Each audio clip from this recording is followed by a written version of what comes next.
जेवता जेवता दारात कावळा आलाय. जेवायला बसला, भात वरण तूप काय असेल त्याला लावलेलं कचून खालाय आणि दारात कावळा बसला. आता हाताचं सगळे बोट चोकल्यावर कावळ्याला हट म्हणायला पाहिजे ना. ते म्हणलं नको भाऊ, एखादा कण उडून गेला त्यानं खाल्ला तो.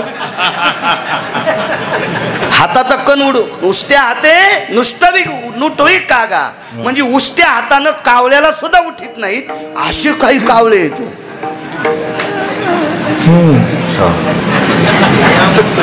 आणि ह्या कावळ्याला पण आम्हाला म्हणावं लागतंय माननीय आदरणीय. नरकाला जाशील तू कीर्तनकार, नरकात पडशील नरकात. विठाला विठाला हे तोंड नाही कोणाला चोंबळीत, गरजच नाही पडली. स्वामीजीला सांगितलं मग सगळं झालं. आता माईकवर एक शब्द सांगितला असता, पण परिसरात लोक म्हणते हे जरा मस्ताड आहे आता, त्याच्यामुळे नको. विठाला विठाला विठाला विठाला. एक जण म्हणला मारुतीरायाच्या दरबारात लक्ष्मी सरस्वती कुठून आणली? मागच्या काळातला एक संदर्भ इंद्रजिताचा पहा. इंद्रजिताने 6 याग केले, त्याच्यापैकी एक याग केला सरस्वती याग. स्वामीजी सरस्वती याग केला. सरस्वती याग केल्याच्या नंतर इतकी सरस्वती प्रसन्न झाली भाऊ, तर युद्ध प्रसंगाच्या वेळेला या सरस्वतीच्या कृपेने इंद्राला अग्नीतून रथ येणार होता. कृपा सरस्वतीची अर्जुन बुवा, सरस्वतीची कृपा. अग्नीतून रथ, अग्नीतून. पण एक सांगू, त्या अग्नीवर मात केली मारुतीरायानं आणि रथ मोडून टाकला. म्हणजे सरस्वती सुद्धा हवालदिर. मारुतीरायाच्या पायापुढं सरस्वती सुद्धा हवालदिर. आता राहिला लक्ष्मीचा प्रसंग. महाराज हरपलेली लक्ष्मी, सीता कोणाचा अवतार? लक्ष्मीचा. हरवलेली लक्ष्मी मालकाला भेटून द्यायचं काम कोणी केलं? पंढरनाथ बुवा या मालकानं. म्हणजे लक्ष्मी आणि सरस्वती जिथं कायम आहेत, आणि या दोघींच्या बळावर कायमस्वरूपी अन्नपूर्णेचं इथं सूत्र आहे. अशा एका पवित्र अधिष्ठानावर स्वामीजी तुमचं आधिपत्य आहे, तुमचं स्वामित्व आहे. तुम्ही तिथले सर्वे सर्व आहात. हे कोटी जन्माचं तुमचं सुद्धा पुण्य आहे. तुम्ही पुढे आहात म्हणून वर्णन करतोय अशातला विषय नाही. औपचारिकता म्हणून भाऊ कोणालाही बोलावं लागतो, तो भाग वेगळा. पण मनातून बोलतोय हे मात्र क्वचित. तर तुमच्या क्षेत्रात किती लोक आहात, काय सगळ्या गोष्टी आहेत. मला एक म्हणायचंय, एखाद्यानं अख्खं जीवन जरी साधनेत घातलं तरी भाकरीसाठी हात पसरावा लागतंय. मांडी घालून बसल्याच्या नंतर लक्ष्मीचा ढिगल पडतो, असे क्वचित लोक असतात. आणि ते ईश्वराचा अंश असतात, ते विभूती असतात. आणि ती एक माझ्या अल्पशा छोट्याशा गिरगावकराच्या बारीकशा मतानुसार, माझं काय एवढं काही बुद्धिवाद नाही, माझा एवढी अक्कल सुद्धा नाही की तुमचे बुद्धीचं टोक मोजायचं. पण भगवंतानं दिलेल्या आशीर्वादानुसार सांगतोय की तुम्ही एक आगळी वेगळी विरळी व्यक्ती आहात, आणि हे पवित्र अधिष्ठान सांभाळायचा योग तुमच्या जीवनात आहे. आणि तुमच्यासारख्यांच्या पुढे कुठंतरी 4-2 शब्दाची नामस्मरणाची सेवा करण्याचा योग आम्हाला येतोय. हे आमचंही कुठंतरी परम भाग्य. विठाला विठाला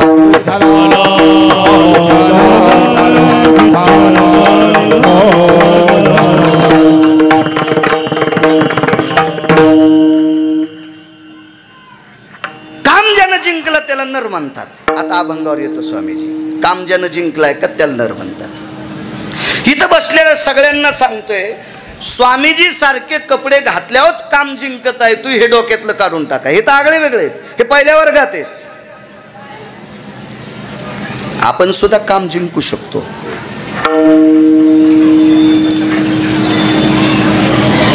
ब्रह्मचारी आणि संन्याशाच्या पारड्यात आपल्याला सुद्धा बसायचा अधिकार आहे. पण तसं केल्यावर ते समान तसं राहावं लागेल. आता स्वामीजी किती उंच आहेत आपल्याला काय ते शिखर गाठता येत नाही. पण आमच्यातली लोक सुद्धा तुमच्या बाजूला बसू शकतात. इतका अधिकार जर जोपासला तर मग तो नराच्या यादीत येऊ शकतो. श्री गुरु वैकुंठवासी नामनिष्ठ साहेबराव महाराज शिष्यत्व स्वीकारलं. गुरुवर्य ज्ञानसूर्य रंगनाथ गुरुजींचं नाव श्री गुरु साहेबराव महाराज वैकुंठवासी आहेत. ज्ञानोबारायच्या नंतर ज्ञानोबाराय कोण? तर श्री गुरु रंगनाथ गुरुजी परभणीकर. ज्यांनी ज्यांनी गुरुजीचं दर्शन घेतलं त्यांनी छाती ठोकून सांगायचं, मी माऊली महावैष्णव ज्ञानोबारायांच्या पाया पडलो. छाती ठोकून सांगा, छाती ठोकून. ज्ञानेश्वरस्तु भगवान अवतीर्ण येव श्री रंगनाथ गुरुराज नमोस्तुते. काय आगळं वेगळं टोक. ठीक आहे, हे तुम्ही आम्ही नमस्कार करू नवल नाही भाऊ. ज्या शास्त्रीचा कंठ शेकण्यासाठी सरस्वती येत होती, सरस्वती राजराजेश्वर शास्त्री, राजराजेश्वर शास्त्री गुरुजींच्या चरणावर लोटांगण घालत होते. गुरुजी सापडत नव्हते आणि एके दिवशी 3:30 वाजता गुरुजी बहिर्दिशेला निघाले, म्हणजे लघुशंके करता निघाले. आणि ते शास्त्री त्यांचं पूजापाठ करून कुठंतरी परगावी होते. ते आले, सांगितलं आपल्याकडं कसला प्रकाश आहे? तर घरच्यांनी सांगितलं काय नाही, 1-2 दिवे शिल्लक राहिले. अरे ज्योतिर्मय वस्ती तो प्रकाश, हा जो प्रकाश आहे तो ज्योतीचा प्रकाश नाही, हा ज्ञानाचा, सिद्धतेचा, सात्विकतेचा, आचरणाचा प्रकाश आपल्याकडे पडलाय. असं कोण मुक्कामाला आहे? त्या बैठकीत एक व्यक्ती झोपलेली म्हणजे. पाहिलं दुरून तर नुकतेच उठले होते. त्यावेळेला गुरुजींना चांगल्या प्रतीचं चालता येत होतं आणि गुरुजी चालत चालत चालत चालत बहिर्दिशेला बाथरूम दिशेकडे निघाले. आणि त्यावेळेला राजराजेश्वर शास्त्रीने गुरुजीचा तेजाचा पुरुषार्थ पाहिला आणि राजराजेश्वर शास्त्री लघुशंकेला जाताना लोटांगण घालतात. ते गुरुजी आपल्या जिल्ह्यात. पण कधी काय होतं माहितीये का, ज्याच्या गावाला गंगा त्याच्या गुडघ्याला सांगा. इतके अधिकारी महात्मे आपल्या जिल्ह्यात स्वामीजी जन्माला येऊन बी ह्या शेळ्यासारखं वागत आहेत.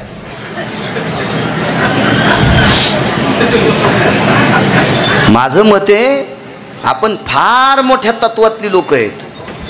ज्ञानोबाराय तुकोबारायचं सूत्र ज्या जिल्ह्यात हालतं त्या जिल्ह्यातल्या माणसांनी हिवराचा अभ्यासरामाचा पाला नाही खाला पाहिजे, है का नाही? चांगलं खाल पाहिजे. विठाला विठाला.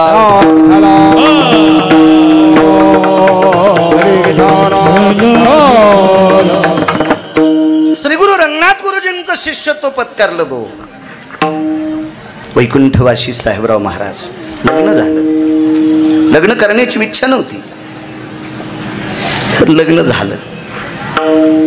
लग्नाची इच्छा कधी संपली माहितीये का? एकाच दर्शनात. वाळवंटात कीर्तन ऐकलं, वाळवंटात कीर्तन ऐकलं आणि कीर्तनात स्वामीजी दर्शन घेतलं. त्या दिवसापासून लक्षात आलं आता आपण एका खेळाला जाळून टाकायचं. तो खेळ म्हणजे प्रपंचाचा. तो खेळ आपल्याला संपून टाकायचा आणि या खेळामुळे आपली वासना आटोक्यात येणार नाही याच्याकरता या प्रपंचाला तडा द्यायचा. नको म्हणले. अभंग बी होता, फलकट तो संसार पडायचं नको. पण रक्ताच्या नात्यातल्या नातेवाईकांनी शरदराव खूपसा आग्रह केला आणि स्वर्गीय वैकुंठवासी साहेबराव महाराजांचं लग्न लावलं. इच्छा नव्हती, इच्छा नव्हती. सुंदर पत्नी प्राप्त झाली, विवेक संपन्न पत्नी प्राप्त झाली. देवधर्म सगळा काही आटपला. पूजा पाठ, वरयात्रा, परिसरातल्या देवतेंचं दर्शन, हे सगळं काही आटपलं. महाराजावर एक तो दिवस आला जो गुरुजींच्या मुखामधून ज्या संसाराला देहूतल्या मालकांचं वाक्य, फलकट तो संसार आता या प्रपंचात नकोय आणि आपण तर त्या प्रपंचाला सामोरं जातोय, त्याला अंगावर घेतोय, त्याला वटीत घेतो, त्याला खिशात घेतो, त्याला डोक्यावर घ्यायलो. ही वेळ आपल्यावर आली. आपल्याकडे कुठलं पाप उदयाला आलं? पण चला तरी पण या वासनेला कामाला ढकलण्याचा प्रयत्न आपण करू. दिवस पहिला आहे.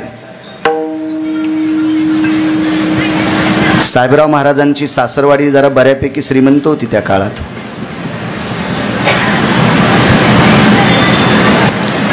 माझ्या लहानपणी शक्यतो लग्नात पलंग येत होते लोखंडाचे, पट्याचे. 40 वर्षापूर्वी लोखंडाचे पलंग. ते हो बी म्हणणार नाही तर नाही बी म्हणणार नाहीत. काहीच नाही, ते मान बी हलवायचे नाही, मोठी माणसं. खोटं आहे का? मी तुम्हाला म्हणितच नसतो, बाकीच्या विचारतोय. पण होते का नाही बाकीच्या सांगा बरं, होते का नाही ते लोखंडी पलंग?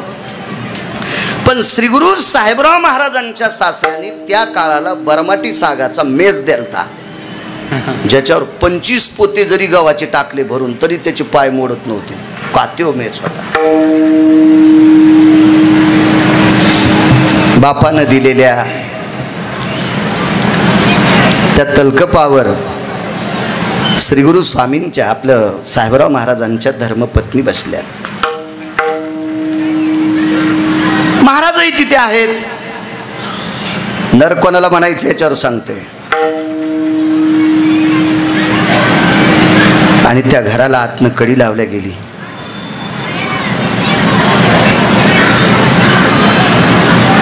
एवढ्या मोठ्या सन्मानानं लग्न झालं. पलंगावरचे खाली मांडी घालून बसले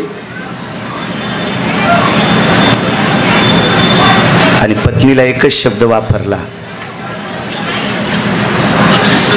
माझं काही प्रपंचात पडण्याची माझा भाव नव्हता, श्रद्धा नव्हती, इच्छा नव्हती, पण सगळ्या सोयऱ्या धायऱ्याच्या म्हणण्यानुसार मी लग्न केलंय.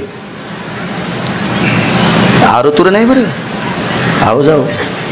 तुम्हाला सांभाळण्यासाठी मी तिळा इतकी सुद्धा कुसराई करणार नाही. तुम्हाला बायकोला तुम्हाला सांभाळायसाठी मी तिळा इतकी सुद्धा कुसराई करणार नाही. पण एक लक्षात ठेवा, धर्मपत्नी म्हणून सांभाळणार नाही. आजचा एकांतातला पहिला दिवस आहे आणि मी या दिवशी निशापतीच्या साक्षीने, त्यावेळेला सूर्य थोडा होता, चंद्राच्या साक्षीने, आपल्या घरामध्ये दिवा अग्नीच्या साक्षीने मी तुम्हाला साक्ष देतो, मी आजपासून तुम्हाला माय म्हणून सांभाळणार. सामान्य शब्द असेल काय? ऐकायला इतका सोपा शब्द आहे का तो? इतका सोपा शब्द आहे. ज्या जागेवर मांडी घालून बसले त्याच जागेवर सकाळचे 4 वाजले आणि उठून हाताने आंघोळीला पाणी घेतलं.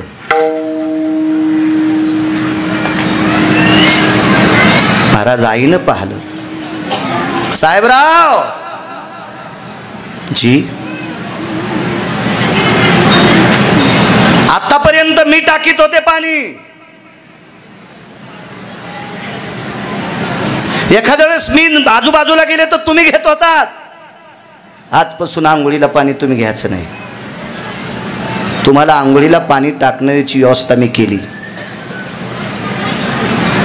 काही बोलले नाही, काहीच नाही बोलले. दुसऱ्या दिवशी तो प्रकार भाऊ, तिसऱ्या दिवशी तो प्रकार, आठवडा गेला.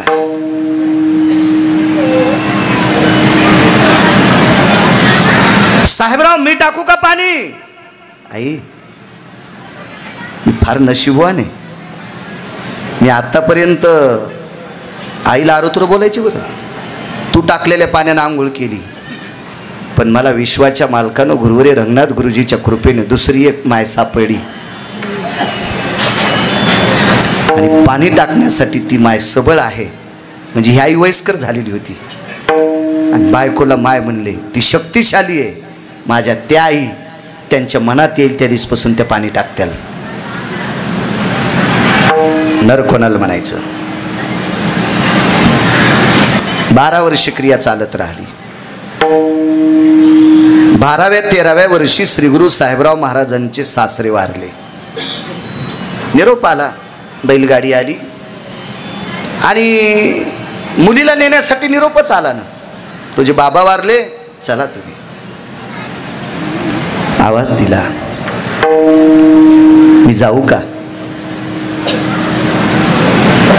15-15, 20-20 दिवसात पंढरीनाथ बुवा कधीतरी बोलायचा प्रसंग यायचा. कधीतरी काय प्रापंचिक जीवन गोड असेल. मला एक जास्त तर कळत नाही, मला थोडंफार मी खेड्यात जीवन गेल्यामुळे माझ्या लक्षात आहे. नवीन लग्न झालेली मुलं शक्यतो 1-1.5 वर्ष घरातल्या ज्येष्ठ लोकांना देखता बायकोला बोलत नव्हते. पाणी टाकायचं तर खुनानच येत बी होत्या त्या खुना. हो, आता मोबाईलवर जास्त वरखंड्याच्या खुणा झाल्या आता, त्याच्यामुळे ह्या खुणाची राहिल्या. मला चांगलं कळते बरं का, आदर करतो याला, आदरयुक्त भीती म्हणायचं. भीती नाही, भीतीच्या पलीकडची भीती आदरयुक्त भीती होती, आदरयुक्त भीती, असं वागायची. तर साहेबराव महाराजांचं जीवन तर कोणीकडचं विरळ जीवन होतं. मी जाऊ का? जा, तुमचे बाबा वारलेत, जा. या शब्द नाही वापरला बरं शरदराव, जा. वडिलांच्या अंत्यविधी करता आईसाहेब गेल्या, पाहिलं वडिलाला, डोळे नाही रडले, मन रडलं. बाबा गेलात, काय पुण्य आहे तुमचं पाठीमाग, किती मोठा पुरुषार्थ आहे तुमचा माझ्या पाठीमाग. मी प्रसूतीच्या कळा न देताना मला मुलगा झालाय. बापाच्या प्रेतापुढे डोकं ठेवलं आणि आवाज दिला, बाबा मी प्रसूतीच्या कळा न देता मला मुलगा झालाय. हे तुमचा बापाचं आणि आईचं पुण्य माझ्या पाठीमाग. कळन मुलगा कोण. पेटवलं वडिलाला, मशानातली माणसं घरी आले आणि तशा दुःखद प्रसंगामध्ये नमस्कार वगैरे करत नसते, पण आईच्या चरणावर डोकं ठेवलं. माय मी येते ग, येते माय मी येते. त्या आईने विचारलं, बाई एक बोलू का तुला? तुझ्या बाबाची इच्छा होती तुझं बाळ पाहावा, तुझ्या बाबाची इच्छा होती तुला एखादा मुलगा किंवा मुलगी झालेली पाहावा. आई रडत असताना कानात सांगितलं, आई मला मुलगा आहे, पण तो मुलगा पाहायचे डोळे बाबाला दिले नव्हते. मला मुलगा आहे, पण तो मुलगा पाहण्याचे डोळे तुला आणि माझ्या बाबाला नव्हते. याचं मला दुःख वाटतंय, कारण ती नवऱ्यालाच मुलगा म्हणत होती. पण त्या आईला कळालं नाही. आई संभ्रमात होते आणि आईनं सांगितलं, बाई बापा देखता जरी बापाचं पारणं नाही फेड असतं, माईला तुझं पोरगा आणि पोरगी एकतरी पाहावा अशी इच्छा आहे. आई तू जर वरच्या डोळ्यानं पाहत असेल तर तुझी इच्छा कधीच जळून गेली, आणि आतल्या डोळ्यानं पाहता असं स्वामीजी तर तुला बघता येईन, तुला बघता येईन. पण वरच्या डोळ्यानं जर तुला बघायचं असेल तर तुझी इच्छा जळून गेली, ती इच्छा पूर्ण करायची ताकद माझ्यात नाही, मी निघून गेली. दुसऱ्या दिवशी सकाळी सकाळी बैलगाडी पोचली. अस्थि संचयाला थांबल्या नाही, राखेला थांबल्या नाही. बापाचं अंतिम दर्शन घेतलं, निघाल्या. गाडीचे चाक वाजले. मी एका कीर्तनात ऐकलं, बैलाच्या घाट्या घुंगराचा आवाज आला. ते मित्रच होते माझे कीर्तनकार. त्यांना म्हटलं, बैलाच्या घाट्या घुंगराचा आवाज आला कीर्तनात सांगायचं नाही, कारण आपल्याकडे दिगंबरराव फोन नव्हते त्यावेळेला, वसंतरावजी फोन नव्हते त्यावेळेला. मृत्यूचा निरोप जर घेऊन बैलगाडी गेली तर त्या बैलगाडीच्या बैलाच्या गळ्यात घाट्या घुंगर नसायचे आणि बैलगाडीत शरदराव अंथरून नसायचं. याच्याहून पंढरनाथ बुवा लक्षात यायचं की निरोप जरा दुःखद आलाय. हे जाणकार लोकांचं वागणूक काय ज्ञातीपणा असलो. माणसं शाळेत नव्हते पण शिक्षणाचं शिखर गाठलेली लोक होती. विठाला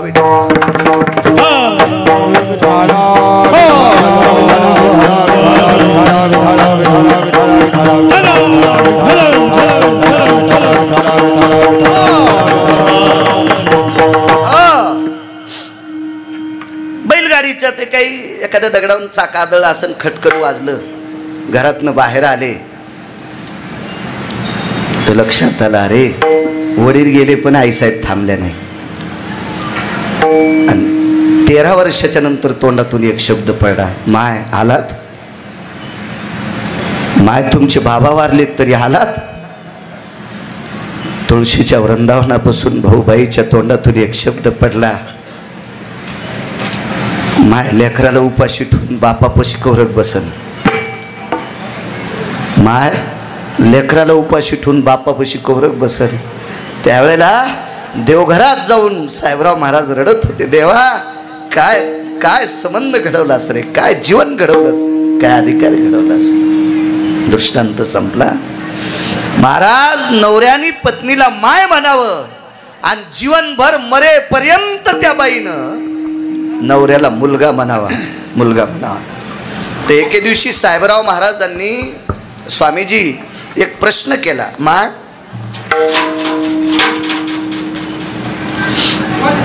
देव जर तुम्हाला भेटला तर काय मागताल? देव जर तुम्हाला भेटला तर काय मागताल? काय मागताल?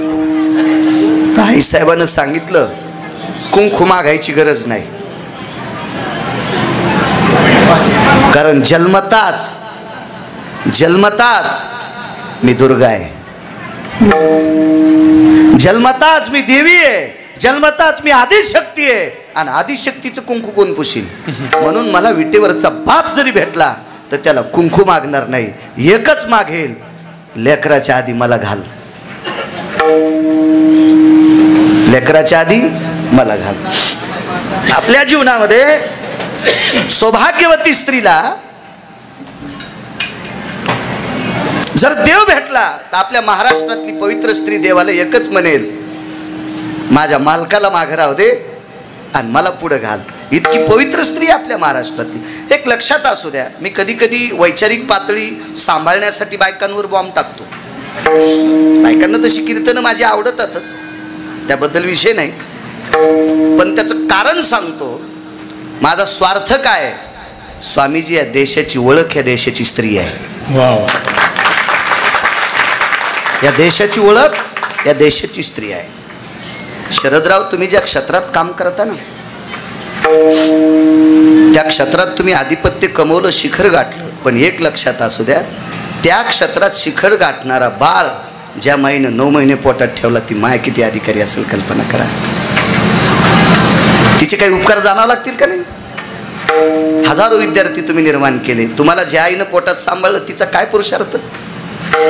आज लक्ष्मी सरस्वती एकत्रित जिथं थांबतात, तो जगाचा बाप, विश्वाचा बाप आहे, मारुती आहे. आणि ते आधिपत्य सांभाळायला स्वामीकडे योग्यता आली.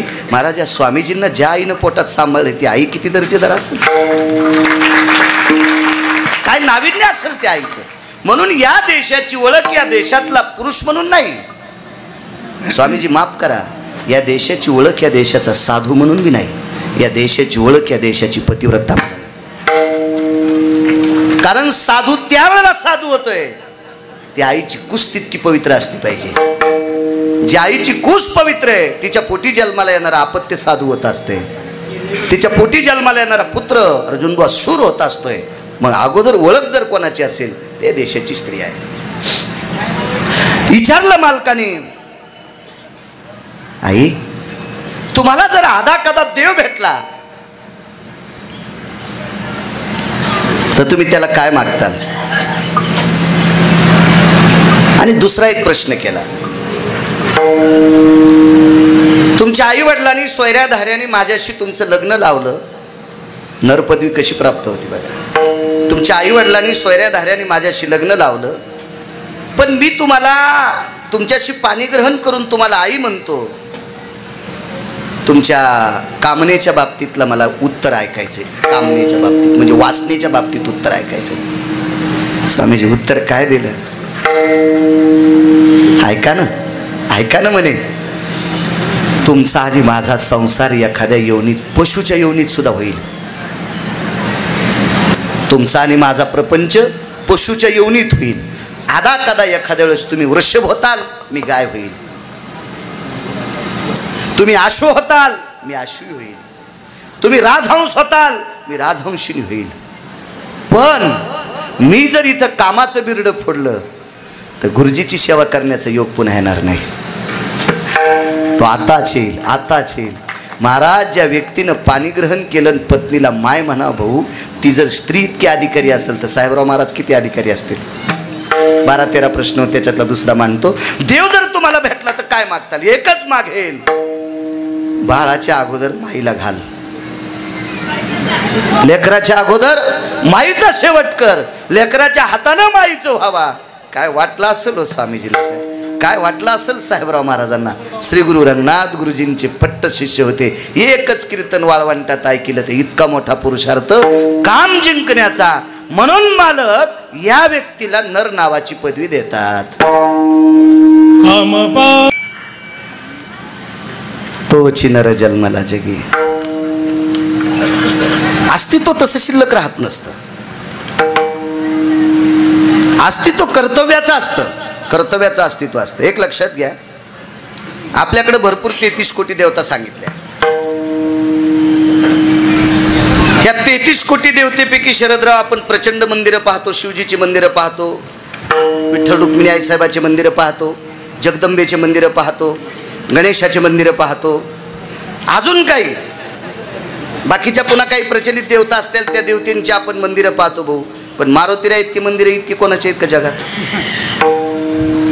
जगात नाही.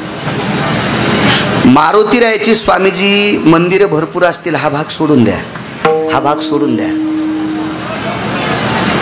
पण बऱ्यापैकी मंदिराच्या सानिध्यात कुठंतरी कोपऱ्यात एक मारुतीरायाचं पुनश्च अधिष्ठान असतंय. हा एक मोठा आगळा वेगळा वैभव, उत्तुंग वैभव, वेगळा प्रसंग आहे.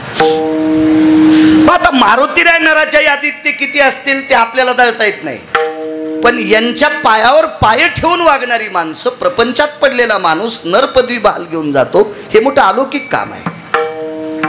या देशात, या पवित्र देशामध्ये एक अजून एक विवेक संपन्न व्यक्ती जन्माला आली. त्यांचा विवेकच इतका उंच होता म्हणून नावच विवेकानंद ठेवलं.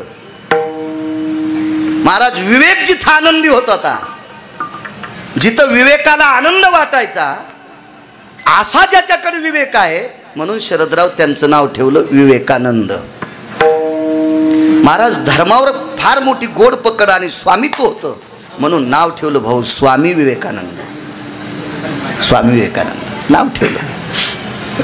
जय प्राप्त बघा किती करतात, कामावर किती पकड असती काही लोकांची.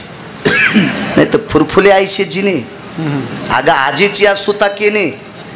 खाली येऊन सांगू का, आजा म्हणजे शेळी आणि तिचं सूत म्हणजे बोकड्या. तयाच्या परी हुरजुरी, तयाची परी हुरजुरी, आगा टिळे टोप्याची लहरी, दावीत जगा बोहरी पापी आयसा.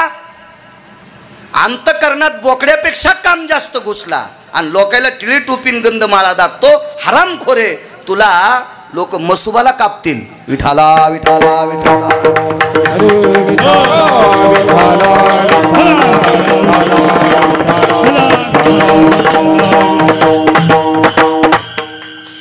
काम जिंकणं सर्वात मोठं कठीण आहे. काम लय कठीण. मागे एकदा मी बोललो होतो, काम जिंकल्या क्रोधत येतच नाही. कामाची नाही ते पण काम महाशत्रू आहे. कामा इतका शत्रू जगात मोठा कोणताच नाही. कामानं पंढरपुरातल्या मालकाला स्वामीजी बेजार तरी धेनूची पाठी धावणे मूर्ख जैसा. थोडस खाली, फार खाली येत नाही. पिळीली या वळूचे जिने. वळू म्हणजे बैल. पोळ्याच्या दिवशी कोण्या बैलाची पूजा असते, गोऱ्याची का बैलाची? बैलाची. आणि गोऱ्यात आणि बैलातला फरक काय? जयाचा काम चेंदिला आवळून या निराळा केला, तै कृषी कर्मासी पाहिला वृषभतो नैवम गिरगाव कर लिखितम. हे मी तुडत लिहिले. जोपर्यंत गोऱ्याचा काम आकळल्या जात नाही तोपर्यंत ते शेतीत काम नीट करत नाही दिगंबरराव. म्हणून ज्याचा काम आटोक्यात त्याला जरी नाही आला, पूजा करण्याच्या लायकीचा होतो. हो, म्हणून असा बैल होण्यासाठी गोऱ्याने हिशोबात राहिलं पाहिजे. असा बैल होण्यासाठी गोऱ्यानं जरा हिशोबात राहिलं पाहिजे. हो, तरी पण त्याचा काम आवडतो का? पिळीली आवळूचे जिने.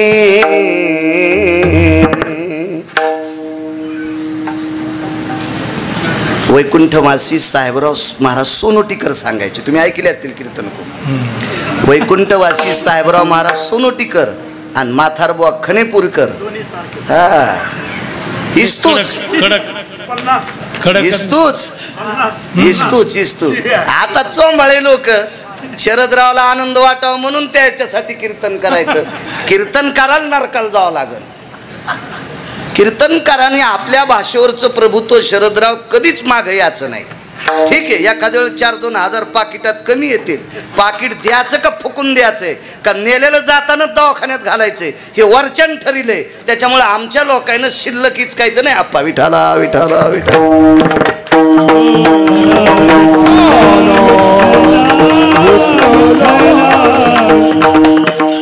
मी परवाला महामहिम राज्यपाल बागडे नानांच्या वाढदिवसात एक वाक्य वापरलं होतं. स्तुतीचं लग्न झालं नाही. स्वामीजी स्तुतीचं लग्न झालं नाही. स्तुती म्हणजे प्रशंसा, ही बिना लग्नाचीच आहे सध्या. कोणाला वाटायला स्तुतीनं मला माळ घालाव, पण स्तुतीला भंगिरी आवडत नाहीत. स्तुती बुटा हरपिणाऱ्याला माळ घालीत नाही. स्तुती नालायकासोबत लग्न करीत नाही. स्तुती पांचटासोबत, बुद्धिलायसोबत, भाडव्यासोबत लग्न करत नाही. स्तुतीला आवडायले संत, आणि संतायला स्तुती आवडत नाही. पूज्यता डोळा न देखावी, स्वकीर्ती कानी न ऐकावी, किंवा महत्व हरवी, चातुर्य लपवी, पिशे पनमिरवी आवडोनी. म्हणून साधूला स्तुती आवडत नाही आणि स्तुतीला भंगिरी आवडत नाही. मग ती सध्या कुठे येत? आमच्या जिभेवर. वर्णन करता करता अभंग न दिला काही संबंधच नाही. अशा चुकीच्या वर्णनामध्ये श्रोत्याला सुद्धा नरक असतो. विठाला विठाला विठाला.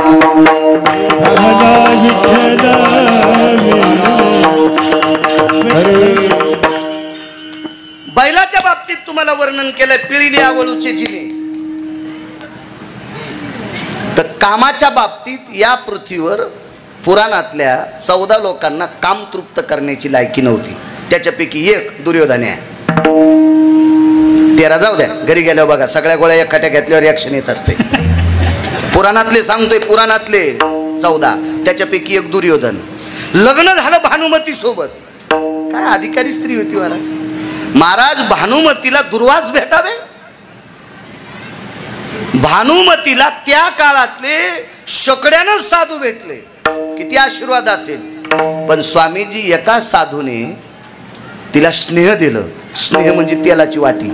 स्नेह सूत्र वन्नी, सूत्र म्हणजे वात, स्नेह म्हणजे तेल, आणि वन्नी म्हणजे अग्नी. म्हणून तेलाला स्नेह म्हणतात, अशी पुराणाची भाषा आहे. स्नेह प्रेम होऊ शकते, जिव्हाळा होऊ शकते, पण शब्द कोणता कुठं वापरलाय ही व्याकरणाची सिद्धांत आहे.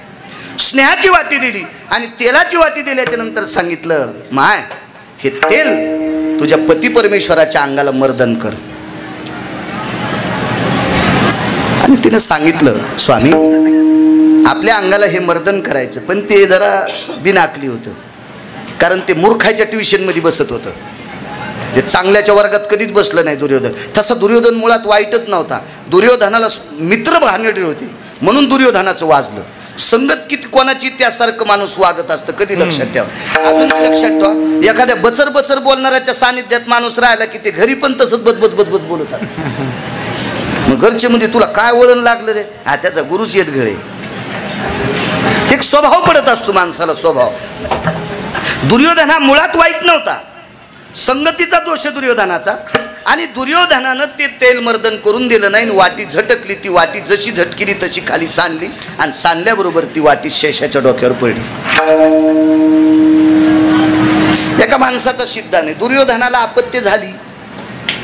मग बाळू महाराज तुम्ही दुर्योधनाला किलिंबे का म्हणता, नपुसक का म्हणता, तृतीयपंथी का म्हणता, तुमच्याकडे पुरावा काय? अरे पुराण सांगतं ना सोमळ्या, पाहावे पुराणे विचारो, पाहावे पुराणे विचारो, पाहावे पुराणे विचारो, नाही विश्वास जामनी, पाहावे पुराणे विचारो, पाहावे पुराणे विचारो, पाहावे पुराणी विचारुणी,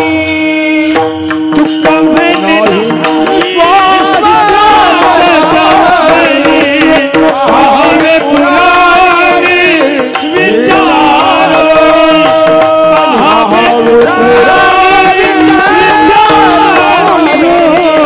पाहावे पुराणी विचारुणी. आपल्या संप्रदायाचा विश्वास पुराणावर आहे. पण पुराण सांगतंय तो किलिंबे आहे. याचा दुसरा एक पुरावा सांगू तुम्हाला. या नालायक दुर्योधनाने एके दिवशी द्रौपदीला हसण्याचा प्रयत्न केला. निशी माझी कवनाशी रतली, सांगे वो द्रुपद बाळी, निशी माझी कवनाशी रतली, सांगे वो द्रुपद बाळी. पती होते 5. दुःख वाटायचो. एक दिवस जगाच्या मालकाला सांगितलं, दादा मला असा त्रास आहे. त्यानं तसं म्हणलं, निशी माझी कवनाशी रतली, सांगे वो द्रुपद बाळी. असं म्हणल्यानंतर तू एकच म्हणायचं, शेष पाताळी उनी आला, तो कवनाचे गेही घाला, सांगे व धृतराष्ट्र कुमरा मज लागी. शेष पातळातून येतो तो कोणाकडे जातो त्या दिवसपासून दुर्योधनाची बोलतीच बंद. अशी पुन्हा 4 पुरावेत पण पुरे झालं ना. हो, जास्त जास्त पुरलं की पुन्हा खालून वर येत नसते. त्याच्यामुळं त्यांना धान्यावर मुचकी माती पाहिजे बरं का, नाही तर भांडरून जात असतं.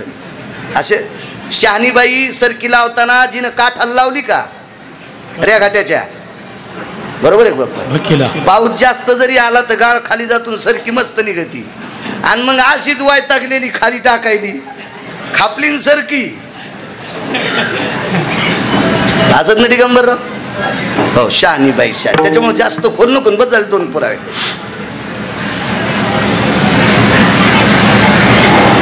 हरामखोर राजानं सांगितलं, येतो विवेकानंदाकडे. विवेकानंदाकडे येणार आहे, येतो लांबून एसटी आणतो चांगल्या रस्त्याने. स्वामीजी डिझेल घरचं नाही ना, आपल्याला काय ताण आहे.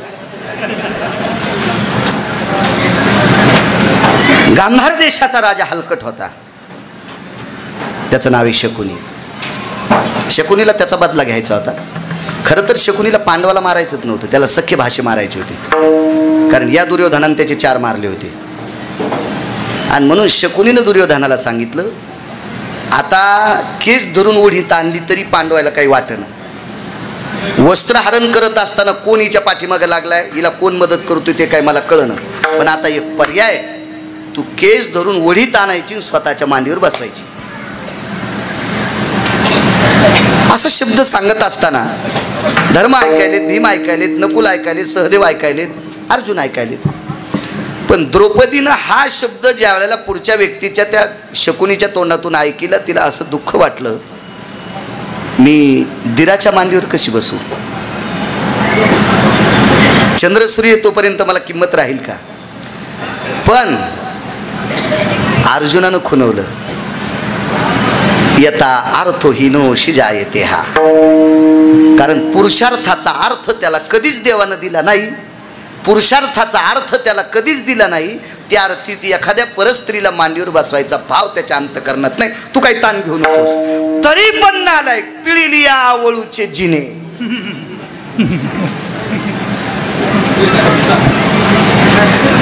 पिळिली आवळूचे, हो, तरी ते गपचिक बसतं का. याच्या पलीकडची ओळी सांगू का तुम्हाला, माझी लायकी नाही बरं सांगायची. खरी टेकुने दिवडे, लाथोनी फोडी नाकाडे. आळंदीतल्या मालकाची ओळी बरं का, माझी नाही, माफ करा, माझं वय नाही ती सांगायची. सगळे केस पिकल्यावर अजून बी लय वया सांगल, पण तोपर्यंत वाचू द्यावा देवानं. विठाला विठाला विठाला.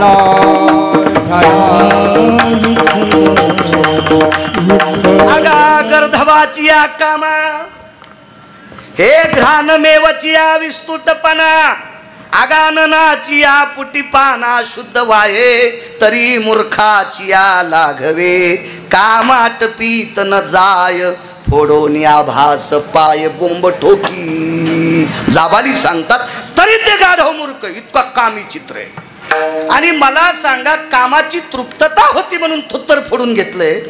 महाराज, या दुर्योधनाकडे काम तृप्त करण्याची क्षमताच नाही, तरी पण एका पवित्र स्त्रीला मांडीवर बसिले. म्हणजे हलकटपणाचा कळस झाला, हलकटपणाचा कळस झाला, हलकटपणाचा कळस. आपल्या संप्रदायात तितकं जिंकायचं. स्वामीजी या संप्रदायात एखाद्याची चोरी जर केली, मान्य नाही, पण विद्वान म्हणतील भाकरीची अडचण आलती. विद्वान म्हणतील भास्कर बुवा, पंढरनाथ बुवा, भाकरीची अडचण आलती. पण या संप्रदायामध्ये मायबापानं जिच्याशी लग्न लावून दिले ती वगळता जगात जी स्त्री भेटन तिला माय म्हण. मारुतीरायाच्या बाजूला बसायची नाही, मारुतीरायाच्या बाजूला बसायचा अधिकार आहे. ताकद आहे, ताकद आहे तशी. श्रुतीनं मारुतीरायाला प्रश्न केला, चला मला ना दे जर गव्हाला पाणी देताना गवत उपटायचा. मारुतीरायाच्या भेटीला राम आले, कृष्ण परमात्मा राम होऊन आले. पण इथंच एक शब्द वापरला, बळीराम आले. कदाच पाहिजे मायारामापुशी बळीराम कोण, कोण बलराम, मान्यताच नाही. आणि मग श्रुतीनं प्रश्न केला, एकम भवस्थितः हरिस्वरूपास्तते वच राम प्रिय भव अप्रियम कृष्णा भव्याप्तिया. तुम्हाला राम आणि कृष्ण तर एकच देव आहेत, मग रामप्रिय आणि कृष्ण अप्रिय कसा? म्हणले अप्रिय नाही, पण रामा इतका प्रिय नाही का? भार्या बहु लंगाय एकम मर्यादा पुरुषोत्तमम. राम अवतारात एकच मर्यादा पुरुषोत्तम आहे, म्हणून या संन्याशाला तो जास्त आवडतोय. हा मारुतीरायाचा सिद्धांत आहे, पुरुषार्थ आहे. काय लौकिक असतं महाराज. शिस्तीत वागणाऱ्या लोकांना ह्या देवता सुद्धा किती मानतात, किती मोठं चातुर्य आहे. काम बसू देत नाही. विवेकानंदांना एक स्त्री भेटली. विवेकानंदाने एक स्त्री भेटली. वेळेत संपायचं बरं का, वातावरण बदलले, लोक जेवायचे. किती वाजले? पावणे एक. 5 मिनिटं वेळ आहे आपल्याला, काय ताण नाही.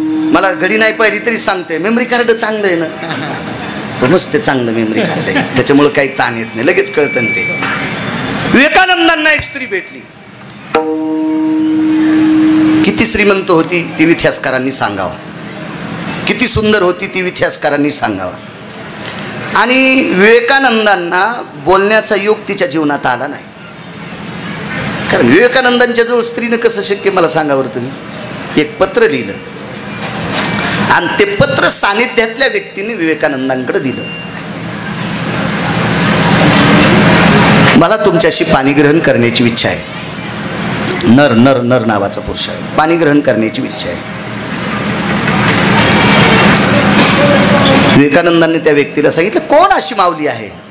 बाई नाही म्हणले, कोण अशी स्त्री नाही, आबला नाही.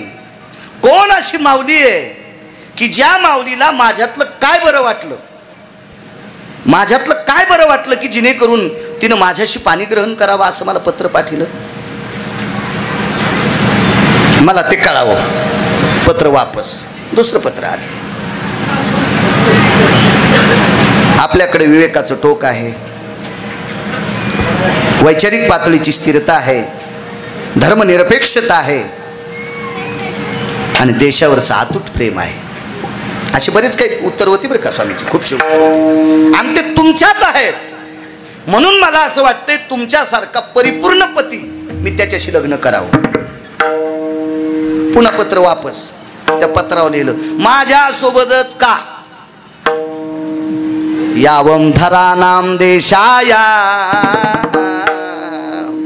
या पवित्र देशामध्ये तुमच्यासारख्या व्यक्तीसोबत लग्न केल्याच्या नंतर जन्माला येणारं अपत्य तुमच्या इतकं पुरुषार्थी जन्माला येईल, तुमच्या इतकं सद्गुणी जन्माला येईल. आता स्वामीजी हे पत्र वापस नाही केलं. ह्या पत्राच्या पाठीमागे लिहिलं, एवढा मोठा सायास करण्यापेक्षा माझी माय, तुम्हाला जर मुलगा मानलंस तर, मलाच जर मुलगा मानलंस, सामान्य ऑफर असेल काही. परावी नारी माऊली समान, परावी नारी माऊली समान,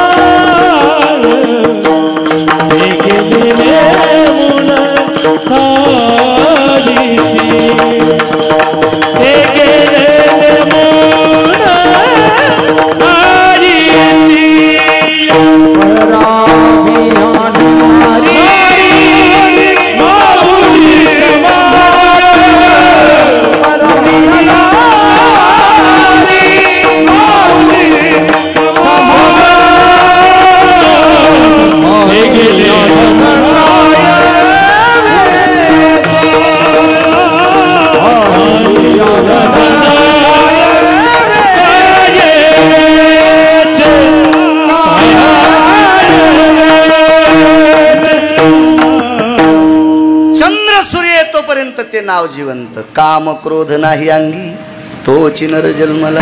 का पाया पडतोय तुमच्या? याचा मुद्दा 5 मिनिटात ऐकून पूर्ण येईल. भाऊ, पक्वादवाजीता आला, काम जर नाही जिंकलं तर लायकी आहे का? नाही.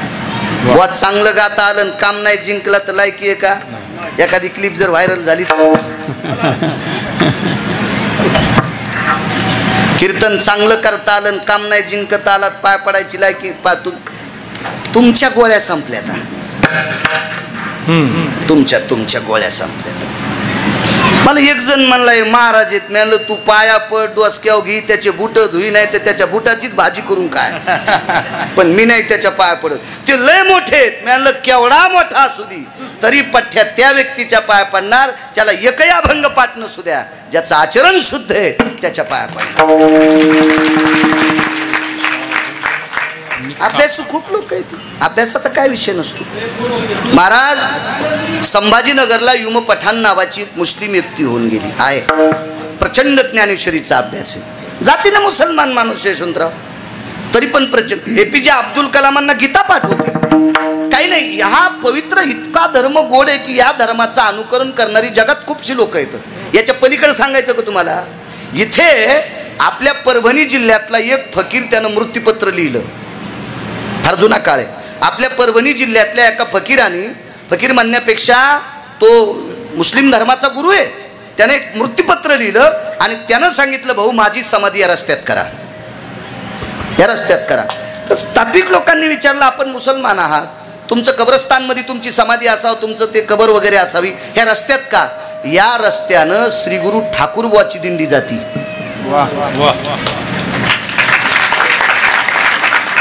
नाही म्हणले, बऱ्याच दिंड्या जातात ना, बाकीच्यांची नाव नाही म्हणले. त्या परंपरेतलं घोडं एकादशी धरतंय, ज्या परंपरेतलं घोडं एकादशी धरतंय, म्हणजे आश्वाला 72 खोडी असतात, मग 72 खोडीवर मात करून वारकरी संप्रदायात संलग्न करण्याची ताकद ज्या परंपरेत आहे, त्या परंपरेची पायधूळ या कबराला लागावा याच्याकरता रस्त्यात कबर करा. चांगल्यांची चाहते खूप लोक आहेत, खूप लोक आहेत, खूप लोक आहेत. कबीर मोमीन लतीफ मुसलमान सेना नाविदान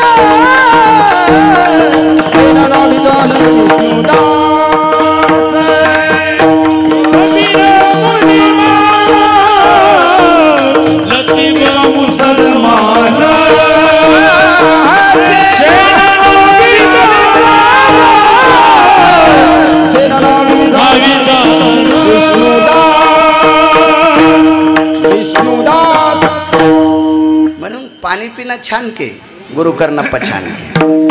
आचरणशील लोकांच्या पायावर शरदराव तुमच्यासारख्या विद्वान लोकांनी, सुशिक्षित लोकांनी डोकं ठेवलं पाहिजे. कोणाच्याही पायावर डोकं ठेवायचं नाही. आचरणशील लोक असले पाहिजे, त्यांच्यातला तो भाव, ती सादृश्यता, ते धर्मनिरपेक्षता, ती अध्यात्मातली गोडशी अस्मिता, वैचारिक पातळीची स्थिरता माझ्या छोट्याशा मेमरी कार्डानं तपासून मला त्यांचे पाय बरेचसे वाटते. त्याच्याकरता स्वामीजी तुमच्या चरणावर नतमस्तक होतोय. महाराज मोठा झाला म्हणजे लय गोड असतो नाही. विमान नेण्यासाठी आलं एका महाराजाला, विमान शरदराव हे टापराचं विमान नाही बरं, याच्यात तर कुत्रे बसायलेत. हो ना दिगंबरराव, कुत्रे बसायलेत, कुत्रे यशवंतराव. मागच्या 4 वर्षापूर्वी आमचा मित्र मलेशियाला गेला आणि येताना कुत्रं घेऊन आला. ते का पाय आला का एसटीत आला, मलेशियाला गेला आणि ते 1,18,000 कुत्र्याचं पिलू आणलं त्यानं. 1,18,000 कुत्र्याचं पिलू मलेशियाहून आणलं. मग तिकीट कोणी काढलं भाऊ त्याचं? 2 पायाच्या कुत्र्यानं 4 पायाच्या कुत्र्याचं तिकीट काढलं. म्हणजे विमानात बाप्पा माणसं बसतात काय न बोलले, कुत्रे बसलेत ना, काय विषय त्याला? कुत्रे बसतात. अहो भाजीपाला चाललाय विदेशात, काय त्याला काय प्रश्नच नाही त्याचा काय विषय. मागे आता एक नवीन जी अशी बुटकी गोमाता निघली ना, एक बारीकशी गाय, एका माणसानं 26 लाखाला गाय आणली, 26 लाखाला विमानात. ती आपली घरातच हॉलमध्येच, हो, त्याच्या आथरुणाच्या बाजूला तिचं आथरून, त्याच्यावर बसणार हे होणार. म्हणजे काय या देशातले गायीच्या बाबतीत तर मी आदर करीन, त्याबद्दल विषय नाही, काय विषय नाही. माग एक म्हणला म्या कुक्कुट पालन टाकलंय, तर आपल्याकडच्या कोंबड्यांना तितका भाव नाही. कीर्तनात सांगून पण सांगतोय, म्हणजे काही लोकांना गर्व आहे, मी विमानात बसतो, सोंबळ्या जरा गपचिप बस. तर त्यानं सांगितलं तिथल्या 18 कोंबडे आणलेत, विमानात आणलेत. आणि कोंबड मान्य करतेत का? तुका म्हणे झाली कोंबड्याची परी आणि पुढे चिवकरी लाभ नाही. वैकुंठवासी धर्मभास्कर वक्ते बाबा कोंबड्याला निषेध म्हणायचे, फक्त एकच कोंबड धड होतं, ते वेशेच्या जवळचं, तिचं नाव होतं महानंदा. ते मात्र विमानात गेलं, कुक्कुट मरकटाचं चरित्र वाच, ते एकच कोंबड, बाकी सगळे कोंबडे दलिंदर. आणि पुन्हा कोंबड्याला दूषितपणा कोण आणला? ज्याच्या गाडीला 222 दिवे होते का, 222 मंत्रीपद एकट्याकडेच होते, ते इंद्र. आणि त्या इंद्रानं 2 देवाला कोंबडं केलं आणि एका न्यायशास्त्रीच्या दारात ते कोंबडं ओलांडलं, बोंबललं. आणि ते न्यायशास्त्री 1 वाजता न्यायशास्त्र कोणी केलं? गौतमानं.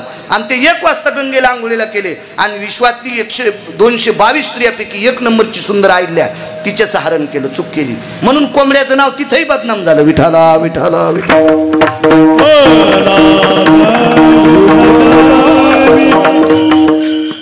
बाकीचे कोंबडे म्हणले अरे आपलं शरीर त्या देवाला दिलं कशाला? ते कोंबडे दूषित झाले. पण संप्रदायात किती बी हरामखोरपणा करू द्या बरं, संप्रदाय गडूळ होत नसतो. आपामपतीचे निरे मृतिका भय उजगरे, काय कलहाची सिद्धापुरे. आपामपती म्हणजे समुद्र, मृतिका म्हणजे माती. समुद्रामध्ये शरदराव 500 हायवा जरी माती टाकली तर समुद्र गडूळ होईल का? नाही. मग त्याच्या हजारो पटीनं वारकरी संप्रदाय मोठा आहे. 4-2 भंगिरेनं जरी चूक केली तरी संप्रदाय खराब होत नसतो. 4-2 नालायकामुळे बाकीच्या चांगल्यांना नाव